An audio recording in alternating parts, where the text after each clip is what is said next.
I tell you all the time to make sure you're in tune with your audience, what they want, how they want it.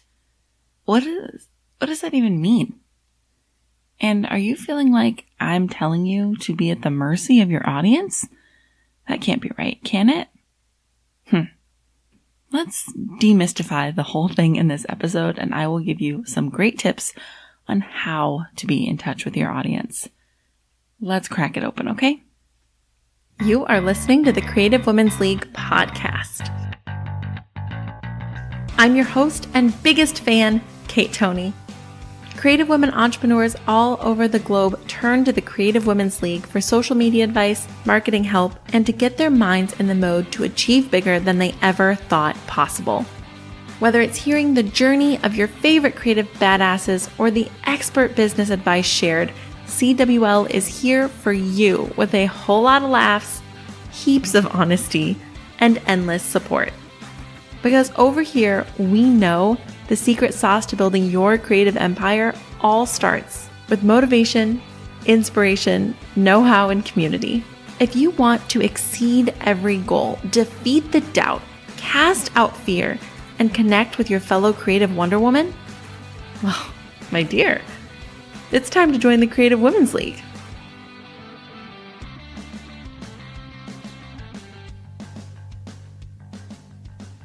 Hello, everybody. It is super early in the morning, and I am here with you recording this podcast. I am sure you will listen to it later in the day than this. But hey, you might not. Maybe you're listening to it crazy early in the morning. And if so, we're crazy early in the morning, buddies. So, speaking of that, I am loving this thing that's happening on Instagram right now. I have had so many people share when they are tuning into the Creative Women's League. If you are planning for your week, if you're driving to get the kids, if you are creating, tag us in your Instagram stories or in your feed so I can see when you are tuning in. It's totally my favorite. I really enjoy that. And I'll feature you on our stories then if you do that. It's only fair, right? Of course, that means you have to be over on our Instagram at Creative Women's League. I love seeing you over there. You can also use the hashtag Creative Women Rock to get featured on the Instagram. Of course you want to do that. Like, hello. Hit subscribe on this podcast. Do me a favor, please. When you hit subscribe, it means that you don't have to go searching for episodes every time they happen. You can just have the episodes delivered directly to you. And it just so happens that subscribing to podcasts that you love, instead of looking them up every now and then, helps those podcasts grow. Isn't that awesome? Yeah, the metric of how many subscribers is what helps iTunes or Podbean or Stitcher or wherever you listen get that podcast out to more people. That and, you sending it to your friends you think might be interested, which is really fantastic. I appreciate that too. So I say a lot, and I mean a lot. I talk about how you have to be in touch with your audience and what they're looking for from you. And sometimes when I say this, I get a few bewildered looks. I get a few confused DMs. What the hell does that even mean, Kate? Are you saying my business should look how my audience wants it to look? And how do I reach out to people and talk to them about what my business should be doing in a way that's not weird? Listen, you can spend your time and energy guessing what your audience wants and making content surrounding that, only to find out no one cares. And I really hope this hasn't happened to you before. It has definitely happened to me before. It hurts your heart, it hurts your soul, and it's a waste of freaking time. This is also the fastest way to cause burnout. If you take your time to create and no one reacts, you quickly feel like, what's the point? I spent all that time, all that mental energy. I drug my feet to do it, and nobody even cares. It makes this whole process difficult. So let's go straight to the source. Let's not spin our wheels. Let's find out exactly what our audience is looking for. Okay, so first I want to get this straight before we dive into the meat of this episode. It's your business. You get to decide what you do and do not create. You choose that. So if you want to focus on teaching couture sewing techniques, and you find that as of right now, your audience isn't as advanced as the techniques you want to teach, don't change your whole plan for them. If teaching couture sewing is what you love, you get to choose. However, you may create a little space in your content for helping the beginners get to that sewing point. Or you could create content on who they can turn to get to that advanced point, because they're already in your audience and they will come back to you. You may never want to touch a beginner sewing technique, or when you realize that so much of the people who follow you would be interested in learning some basics, maybe that's exciting to you and you toss in a few of those, still focusing on what you want to do, the couture sewing techniques. Ultimately, you get to choose what your biz and your content is all about, and you serve people within those parameters. So I'm not saying you want to do couture sewing techniques and you find out your audience is a bunch of beginners, so don't do it. No. That just means we have to find you the audience that's right for you. By the way, I follow a lot of sewists that are way more advanced than I am in the garment category, which everybody's more advanced than I am in the garment category. But I do it for inspiration. I do it for motivation. I love to see what they are doing. So while I'm not your target audience, advanced couture sewist beauties, wonderful people, I'm still there, and I would still poll to see what I like and what I want to see. Okay, I got ahead of myself talking about polling. So I just want to make sure that you know you're in charge. I'm not saying bend to the will of others. We're talking about serving others within our chosen path. How do you serve them in a way that they care about? So, number 1, a good old-fashioned survey. Can never go wrong with a survey. You could make a survey and send it to your email list. Survey them to ask why they signed up, what it is they love about your business, what they hope to see in this space. You pop that link into an email out to your list asking what they love about your brand and how you can improve. It could even be an automatic response to joining your email list. So they sign up and you send that thank you email and it says, by the way, if you want a chance to shape the content you see here, click this link. Once you start getting answers on this, you can start to see why people are drawn to you and what it is you can explore in your business. You can use these answers to influence your future product development and create social media content. How awesome is that? They just hand you the information they want to see and you create it. That could not be easier. This is also a great way to figure out what you could make as a lead generator. We've talked about lead generators before. Those are the free thing you are going to offer up to get people to sign up to your email. So it could be a stitching guide. It could be a free pattern. It could be a free ebook, whatever it might be, a cheat sheet.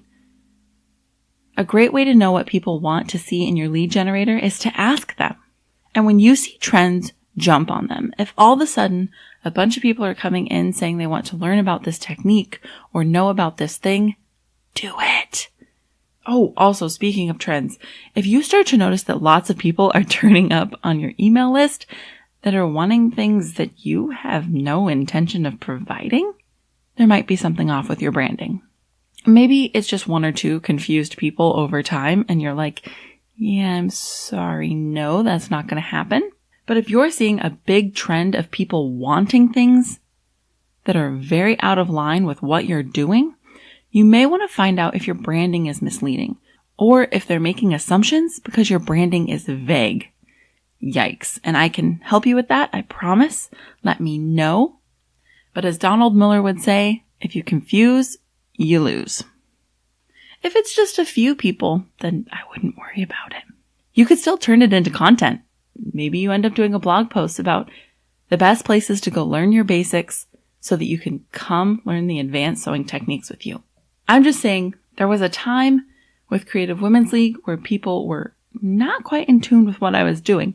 So I had to change things up. That lies on me, not on the audience. People only know what you tell them. By the way, you can also offer a small discount in your shop or a free guide or something for completing the survey. This would be incentive for your audience to help you, right? And sometimes when we offer a thank you for participation, we feel a lot better about the whole deal. Of course, you're going to thank them and let them know that the dialogue is open. This is so important. Tell them the dialogue is open. Anytime they want, they can reach out to you and be honest with it. You have to genuinely feel that once you offer it, because this dialogue is so important. When people see you're listening, not only are they more inclined to talk, they get excited and they feel like your brand is all about participation. Another great way to survey people that's a little less formal than sending it to an email list with an actual survey is Instagram stories. You guys, if you're on my Instagram, you know I do this often. And it is truly because I care. I want to know, and I want to make sure I'm spending my time creating content you want. So the poll feature on Instagram stories, you can ask between two options.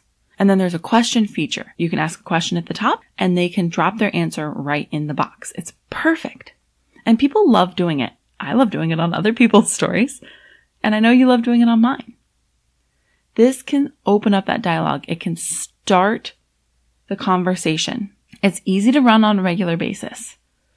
I do it a lot. And then I analyze the data you all gave me on Instagram against the content I have planned for CWL to see if I'm on the right track.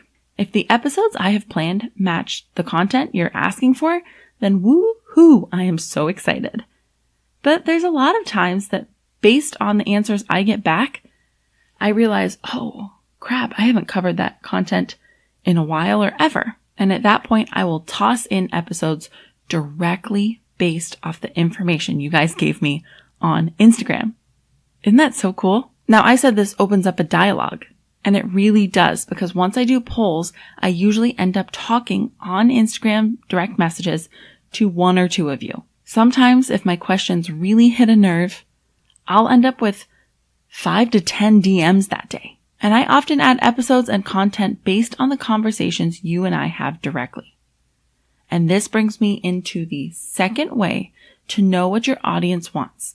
And this is the way I will get, I know you're probably going to shout no in your car or your sewing room, wherever you are. This one might give you chills, but it is so important to get people on the phone.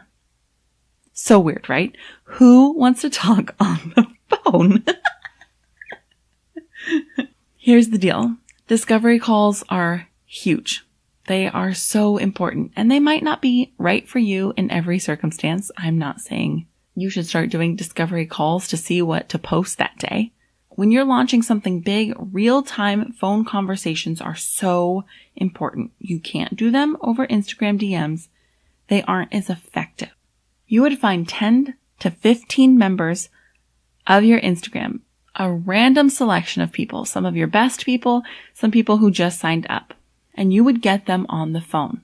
You go into this conversation with a verbal survey so you could have questions to lean back on, but mostly you would want to listen. Don't go into these conversations and talk about yourself and your business. That is not the point. You're here to listen to what your customers have to say, not talk about what you want to do, not convince them that your ideas are better than their ideas. You are here to ask some questions and let them tell you the exact way they hope to see your business go, because that means they're telling you, if your business does X, Y, and Z, I will spend money. That's what we want, ultimately. We don't talk about money enough on here.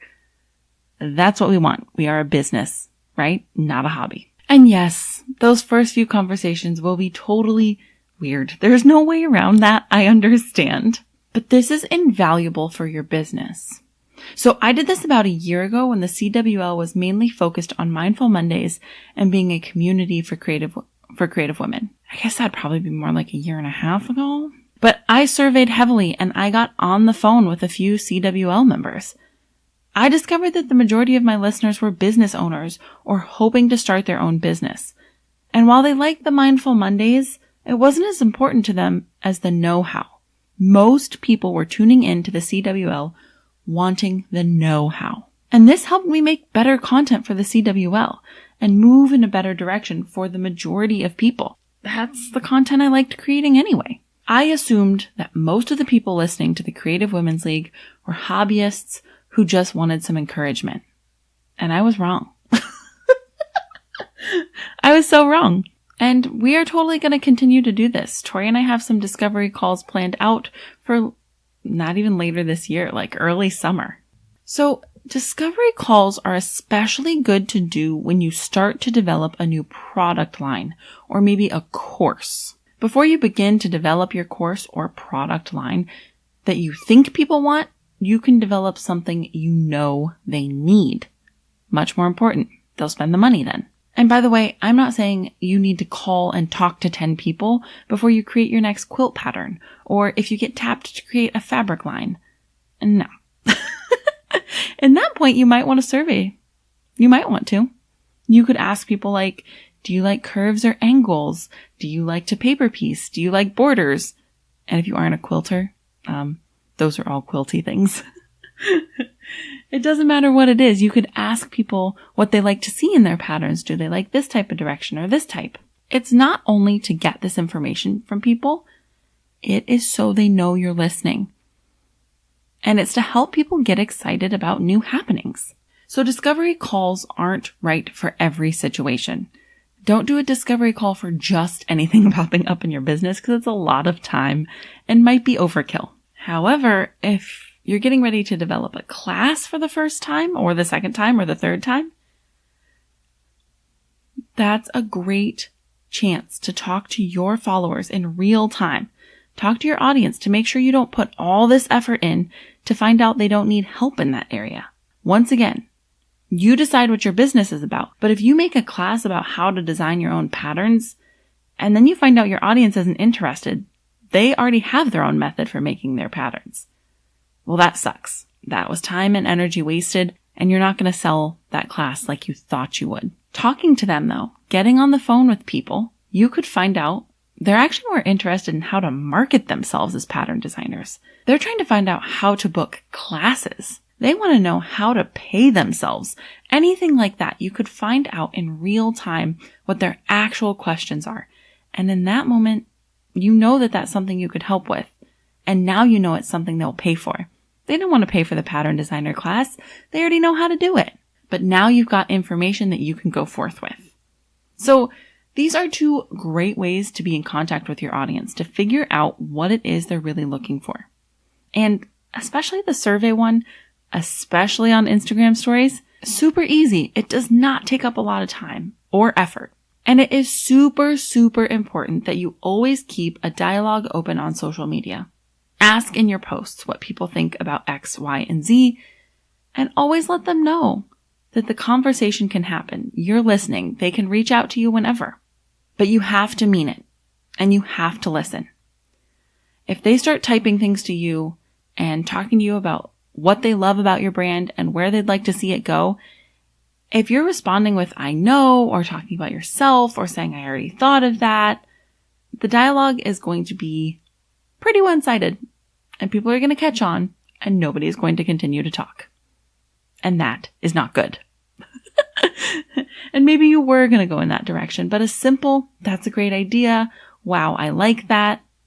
I have something in the works. How do you think I could do it better? Whatever.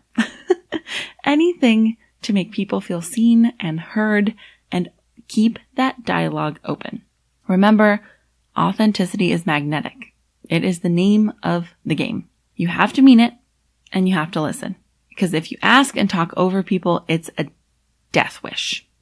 It will turn this awesome tool to get your followers to be in touch with you and turn it on you. It will end up being just a death wish. It'll alienate people so fast. We don't want that. We don't want that at all. So Here's the question I ask on so many episodes, and I think you'll understand it more now. What you think? Do you think you could start serving your audience today and go in different, better, more awesome, more direct paths to what they want? Create content for them that they want to see. Be the people in the world that are actually listening to them. Of course, we're going to talk about it over in the Facebook group, Creative Women's League on Facebook. You are also able to reach out to me always on Instagram, Creative Women's League. We will be talking about it over there as well. Hit that subscribe button. I appreciate it so much. I love you like crazy. You are the best. And I hope you go forth and ask your audience lots of questions. I wouldn't recommend polling them every single week. You'll notice that the participation goes down if you do it too often. But if you do it every now and then, people really, and every now and then being probably every few months, quarterly, people really love it. People will answer you and life will be fantastic.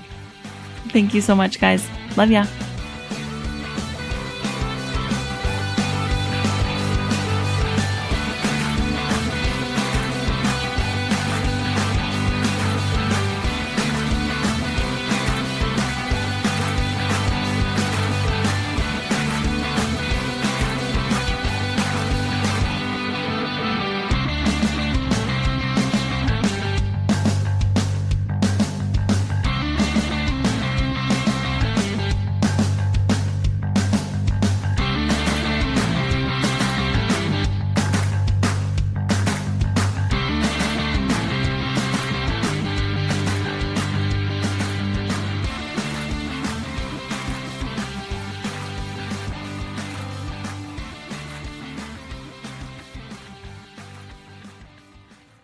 You're still here? It's over. Go home.